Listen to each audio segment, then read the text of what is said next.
Now, Zimbabwean government has ordered diamond mining firms to stop operations immediately and leave the fields as the licenses have expired, but denies the government was seizing the mines. The diamond fields in the east of Zimbabwe near Mozambique are mined by 9 firms. 8, including 2 Chinese-run companies, are joint ventures, 50% owned by the government, and the other one is wholly owned by the state. The joint venture companies failed to renew the special mining grant. Some expired as far back as 2010 and others in 2013. The move follows months of wrangling between the mining companies and the government over its plans to merge the mines into one new entity to ensure efficiency and transparency, a proposal opposed by some of the firms. And Nigeria tomato processors are currently faced with cheap imports and infrastructure challenges. Nigeria is Africa's second largest tomato producer with 1.5 million tons of tomatoes annually, yet 45% of the produce will often perish. Tomato processing factories in the country are working to secure the markets and keep out cheap imports, but the lack of adequate facilities is making it difficult to produce tomato paste, a staple in the West African nation. At Erisco Foods Limited in Nigeria's commercial capital, Lagos, tons of tomatoes are being processed into paste for sale in the country. Erisco is among the few companies that manufacture tomato paste in Nigeria, where they have had to compete with cheap imported brands that saturated the market for years. Eric Omerfia, the chief executive of Erisco, says he started the company with a capital of $75 million. He says that doing business in the country is becoming more difficult every day. The market for tomato paste in Nigeria is very huge, about 800,000 metric tons per year. But the problem now is that the market has been created in China. Erisco factory has employed 1,560 people today. The company buys tomatoes from local farmers and has the capacity to process 450,000 metric tons of paste per year. Mr. Omelfia says his factory wants to avoid wastage by processing surplus produce from farmers. But he would like to see the government support the business. To produce in this country, it must be a courageous man. It must be a hard man and non-nonsense man. We have been taking a lot of insult from this country. I use my money to develop the factory. I don't take NEPA. I'm on my own. I don't have government water. What do I come to do? I pay tax with government. Yet, you don't appreciate me. Consumers spent $360 million on tomato paste imported from countries such as Italy and China in the meantime. The Mount 12 market in Lagos, the biggest one-stop tomato shop in West Africa, has a daily turnover of about 1,500 metric tons of tomatoes. Our yield per hectare is very, very low because of the absence of mechanized forms of agriculture. The guys who actually produce this 1.5 million tons, a host of them are local farmers, just purely doing subsistence farming. Now imagine if we can deploy some form of mechanized agriculture, improve our yields per hectare, improve our storage facilities so that these raw materials can be stored in such a way that they don't get bad and there's access to markets, so that industry, some form of value chain approach can actually make use of this local tomato. Nigeria will make so much money. The inability of farmers to feed a nation of 170 million people has led to an increase in reliance on imported food in Nigeria.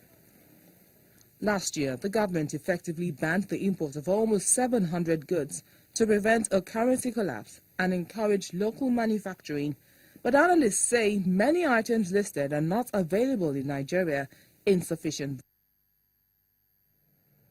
When we come back after the break, we'll talk more about agricultural commodities, and then we will also look at domestic stock prices. Please join us again. When we say good morning, we mean business morning. Information, insight, perspectives. It's not just business news, but exclusive and focused interviews with top CEOs, entrepreneurs, hands-on business managers, the men and women who drive the economy of Nigeria, a country at the cusp of a new beginning. We follow the money. We keep tabs on the economy. Business Morning, weekdays at 10 a.m.